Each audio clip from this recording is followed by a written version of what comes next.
আমরা প্রেসিডেন্ট পুতিনের সঙ্গে নির্ধারিত বৈঠকটি বাতিল করেছি। আমার কাছে ঠিক মনে হয়নি। আমার মনে হয়েছে আমরা যেখানে যেতে চাচ্ছি সেখানে পৌঁছাতে পারবো না, তাই আমি এটা বাতিল করেছি। তবে ভবিষ্যতে এটা আবার হবে। আজ খুবই গুরুত্বপূর্ণ দিন, কারণ আমরা বড় একটি পদক্ষেপ নিয়েছি, এক বিশাল নিষেধাজ্ঞা। এগুলো খুব বড় ব্যাপার। রাশিয়ার দুটি বড় তেল কোম্পানির বিরুদ্ধে নিষেধাজ্ঞা আরোপ করা হয়েছে। আমরা আশা করি এই নিষেধাজ্ঞা দীর্ঘস্থায়ী হবে না। আমরা চাই যুদ্ধটা শেষ হোক। আমরা ইতিমধ্যে বিভিন্ন ধরনের ক্ষেপণাস্ত্র নিয়ে আলোচনা করেছি, কিন্তু আমরা মনে করি এগুলোর দরকার হবে না।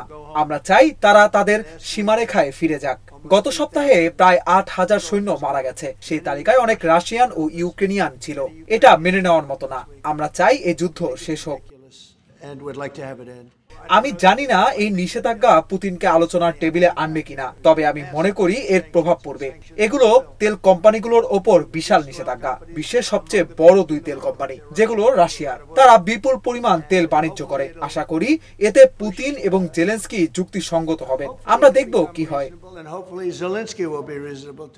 সবচেয়ে বড় সমস্যা হলো তারা একে অপরকে ঘৃণা করে, এবং এই কারণে বিষয়টা আরো কঠিন হয়ে গেছে। যতটা হওয়া উচিত ছিল তার চেয়েও বেশি।